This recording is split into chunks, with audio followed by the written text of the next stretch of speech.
Oi, gente, Roberto Rilo Bíscaro aqui. Quem assistia TV aberta, mais especificamente o SBT, nos anos 90, nos anos 2000, certamente deve ter topado muitas vezes, né, com o clássico O Ataque dos Vermes Malditos, o Tremors, que depois rendeu mais umas 5, 6 prestações nessa franquia. Esse primeiro, de 1990, foi lançado no cinema, os outros depois foram todos diretos em vídeo, tal. Eu resenhei o mais recente, né, o último lá de 2019, tal, o 7.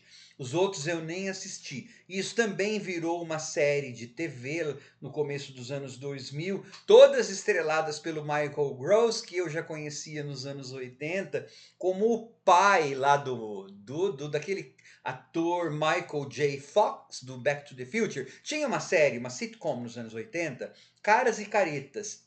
Family Ties em inglês. Passava aqui na Globo, tipo antes da novela das 6. E aí, esse Caras e Caretas, os pais eram hippies, né, remanescentes lá dos anos 60, e os filhos investiam na bolsa de valores. Então, assim, os filhos é que eram, entre aspas, os caretas, bem típico anos 80, né, yuppies. E os pais eram mais flower power. E o Michael Gross, que era o pai, ele é coadjuvante nesse primeiro filme de 1990, porque a estrela é o Kevin Bacon, que nós, fãs de terror, sempre respeitamos o Kevin Bacon, porque ele começou onde? Sexta-feira 13, o primeiro, a morte lá que ele tá deitado e a faca vem por aqui, né?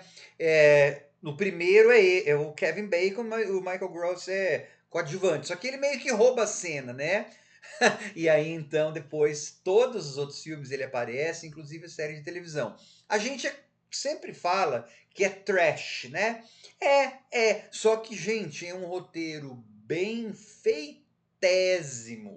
Bem feitésimo. Eu revi agora em fevereiro de 2025, porque tá lá no catálogo da Amazon Prime, e falei, poxa vida, bem feito. Tem uma coisa em roteiro que é o setup and payoff, né? É você estabelecer, plantar uma ideia e depois essa ideia colher essa ideia, tipo o que o dramaturgo russo Anton Chekhov falou numa carta. Se você apresenta uma arma carregada no palco, essa arma vai ter que ser usada depois, né? Puxa, esse filme aí tá cheio disso. O roteiro é bem feitíssimo, né? Tem uma hora lá que tem um negócio que tá com problema, depois isso vai ser consequente para produzir barulho ou tremores, e essas criaturas aí atacam pelos, né, através dos tremores, das ondas, das oscilações. Ele é um filme propositalmente trechoso, né? Porque na verdade, gente, é uma homenagem aos filmes de monstro dos anos 50. Veja que uma das primeiras sequências em que a gente imagina as criaturas, os monstros, é tipo cena do filme Tubarão. E Tubarão do Spielberg a gente sabe que foi inspirado nos filmes de monstros dos anos 50, especialmente aquele das formigas, o Them. Só que antes de falar um pouco sobre esse filme, que é, nossa, manteve ainda o meu nível de diversão ligadíssimo agora em 2025, eu gostaria de convidá-los a se inscreverem no canal Robertando, curtir os vídeos, compartilhá-los, agradeço bastante. Deu até vontade de ver os outros, ao 2, 3, 4, 5, 5 que eu não vi, e inclusive a série, e falar aqui no canal. Veremos se farei isso, mas que deu vontade, deu. A ideia inicialmente era de ter algo como tubarões na areia, tubarões de terra, tá? Depois isso viria, viu, gente? Tem filme, tem Sand Sharks, tem Ice Shark, tem tubarão na areia, tem tubarão no gelo. Só que nesse filme aí eles optaram por então criaturas, vamos dizer assim, minhocas subterrâneas. E olha, numa coisa muito corajosa, porque essas minhocas, que são bem trechosas, elas são mostradas em plena, brilhante, potente e forte luz do dia. O filme é uma comédia de aventura, é uma comédia de monstro, é um filme de monstro pastelão, pastiche, né? Não tem vergonha e nem medo de mostrar aqueles efeitos especiais sem CGI, sem computação gráfica. Eles são práticos, tá? Eles são assim, é uma cidade, tem quanto? 14 pessoas, chama-se Perfection, né? Lá no meio do nada. E aí a gente logo no comecinho é apresentado aos nossos protagonistas, o Kevin Bacon e o companhia Fred Ward, né? O outro ator. E o roteiro assim mostra que eles são trabalhadores no meio do nada e são trabalhadores manuais. Por quê? Porque aparece! É um filme. Então assim, eles estão de saco cheio de fazer as porcaria que eles fazem, mas não tem assim, nós somos trabalhadores manuais. Ou algum, como chama? Narrador. Eu vivo criticando o filme, que inclusive é mais cabecinha aqui no canal, porque assim, eu tô vendo a coisa, é cinema, até eu que sou deficiente visual, sei que é audiovisual. Eu tô vendo a cena e tem um narrador.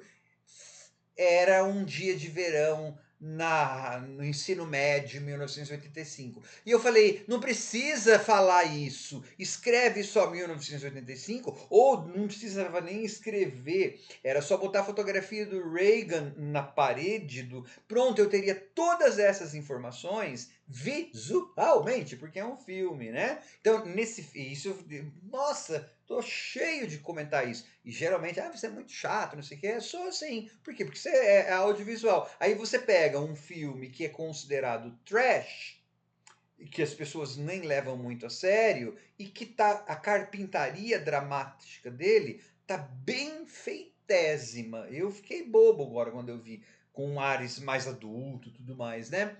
Ares mais adultos meus, entendendo mais as coisas. Então eles estão lá de saco cheio, eles querem, então, vai embora da cidade, porque não aguenta mais. Coitados, né? Aí que os monstros começam a atacar. E é tudo naquela vibe de Spielberg mesmo, no começo. Não vibe de Spielberg, vamos ser claros. Vibe que o Spielberg popularizou de novo nos anos 70, mas que era nos anos 50. Durante uma boa parte do filme, a gente não vê aquelas criaturas. Isso aguça a imaginação, tudo mais. É verdade, mas também porque não tinha tanto dinheiro para botar as criaturas. Tem isso. É indústria cinema, né?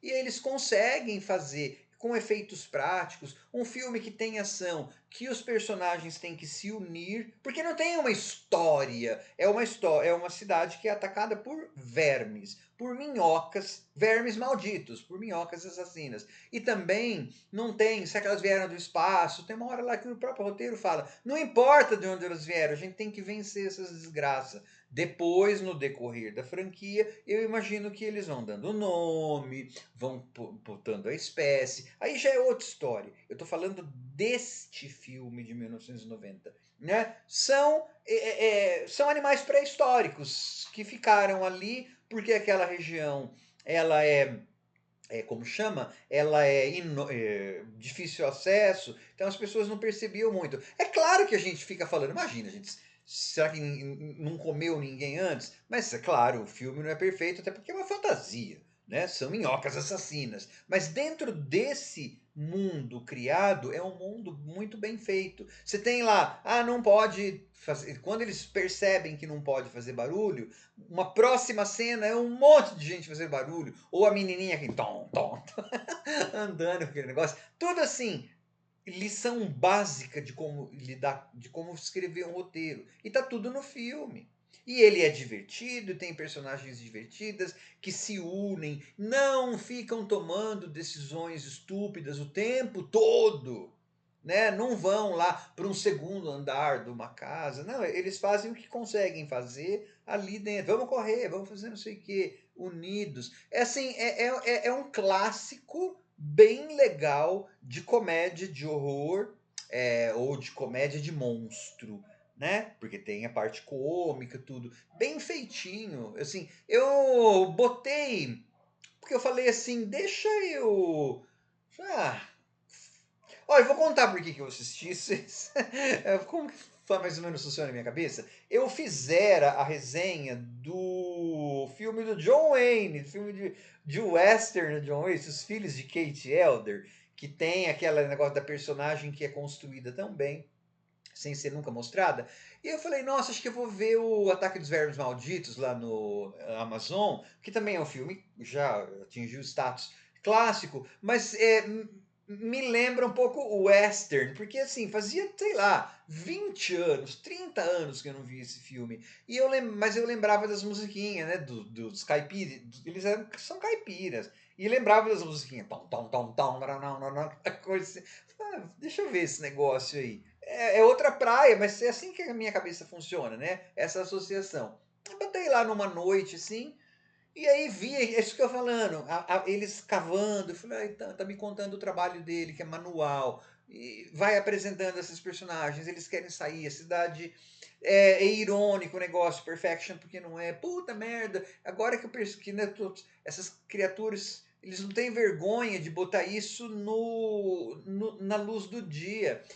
Tipo, é o que tem pra hoje, galera. São os efeitos que a gente tem. E eles são efeitos divertidos. Sim, com sangue, com tudo. Então, o Ataque dos Vermes Malditos é sim um filme muito divertido e muito bem feito. A estética trash, o que a gente queira chamar, é proposital, né? Ele tem um baixo orçamento, tudo mais. Diz que o Kevin Bacon não gostava muito desse filme, porque ele é ator sério, né? Agora eu não sei se ele voltou a fazer umas coisas também, né? Mas assim, ele não tem que ter nem um pouco de preconceito ou de, sei lá, vergonha. É um filme pipocável. Eu não gosto de muito pipoca, né? De amendoim com cerveja. Ele é delicioso. Eu me divertia, eu ria, eu via aquelas.